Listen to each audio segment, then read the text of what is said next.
The series and body of work that I've created for the exhibition here at the Alcheringa Gallery is called Honoring the Eight-Legged.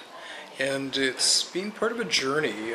During the last year, I've had the fortune of living right beside the ocean, which has been very profound, very powerful. I didn't realize the ocean had that much power. I mean, as a viewer, as individuals, we go to the ocean when we don't live by it, and we take part of it, and we act. It's like a spectator sport, but when you live beside it, it is much different. Actually, it's calm and beautiful, but in reality, there's a lot of anger in the ocean that I had no idea existed. The winters are rough and cold, and it's like a torment, constant crashing waves. So within me brewed these ideas. For instance, just prior to all the squid dying on Haida Gwaii in the north part of Vancouver Island, I had been delving into some ideas, and one was the transformation from octopus to human. So when the squids, when I had heard on the newscast that the squids had died, I thought, that's very interesting, because here I've started to create this body of art.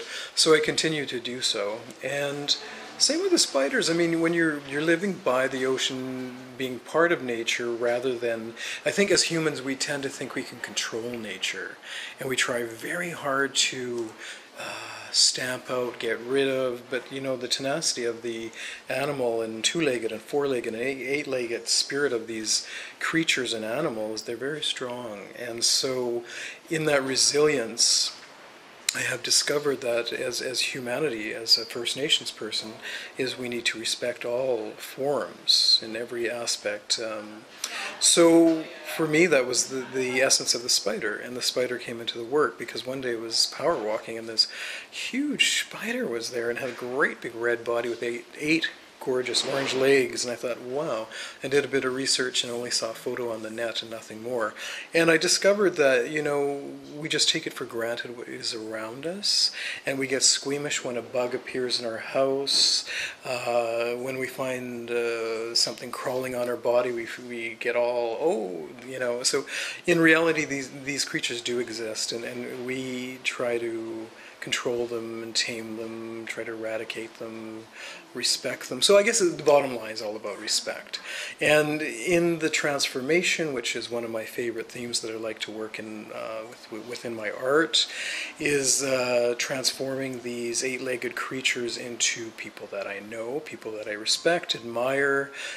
For instance, my good friend John Powell, who's of the Kwakiutl Nation, he's the sexy spider, and then I have a friend who's Celtic background, and she's the Celtic warrioress spider. So just having fun, and you know, like actually there's one, my dad became part of the octopus series, and his sister, my Auntie Jean, and other individuals, and some that I don't know. So for me, it was just bringing together the human experience and the eight-legged experience and amalgamating them so that we have some contextualization towards that existence. And once again, I cannot stress that as humanity, we can't control these things. They exist. And it's up to us to acknowledge them and say, yes, they do exist. They are part of Mother Earth, and they do have great importance. So that was the idea behind the work, and it was just a fun time to explore that idea, to create these 16 different individual paintings of spiders and octopus transformational pieces. Okay, so the Arthropod series, which is the spider series, I chose to use different people that I know to feature within the art, and so this particular painting is of my friend John Powell, who's Kwakiutl, who's a very dynamic individual. And in thinking about the individuals that I choose within my work are often people that I know, people that have affected my lives. Perhaps they might be a role model, perhaps it's an ancestor from the past. And John is very charismatic and very outgoing and has a big personality. So here he is, as Arthropod is a sexy guy. So that's that title there of this painting. This one here is actually a friend of mine, Colleen, who's Celtic Canadian background, and she's very much that. So this is the anthropod is Celtic warrioress. And so it was just interesting to actually see her image come into the artwork that I was creating, because I really didn't have a mindset of who I would use. When I'm doing certain paintings that have individuals in them, I do think about the person and I choose the person, whereas a lot of these images I didn't really do that within.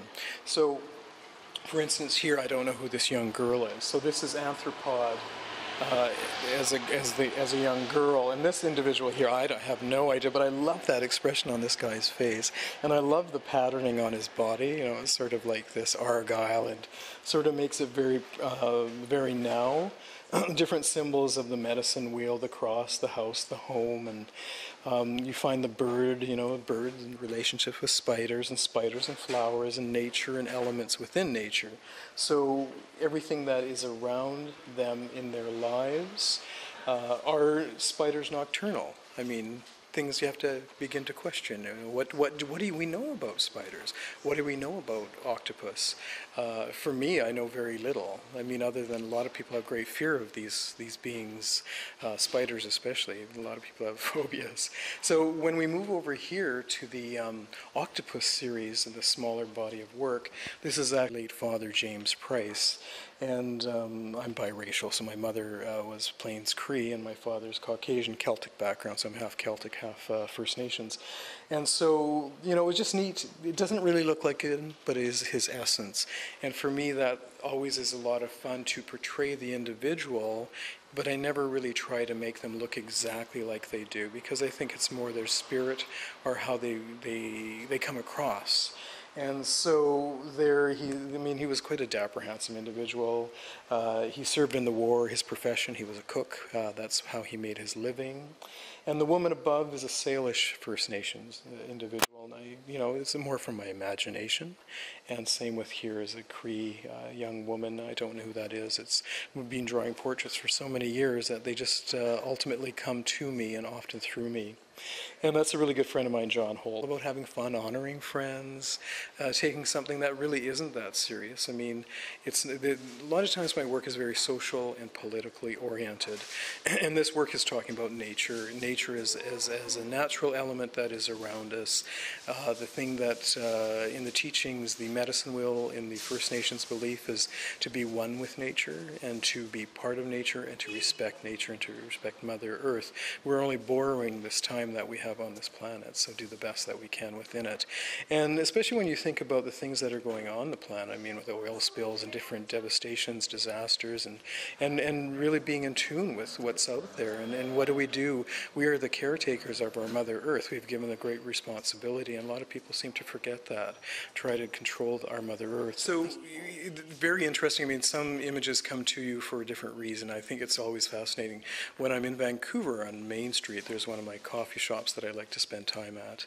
And across the street from the coffee shop was a secondhand clothing store, kind of trendy, a lot of young people go to, Main and Broadway, and this mannequin lived outside, and he was outside there every time that I went to the city. He'd have some kind of crazy clothes on. It was quite fun. So often I would go and get photos by him and just play it up.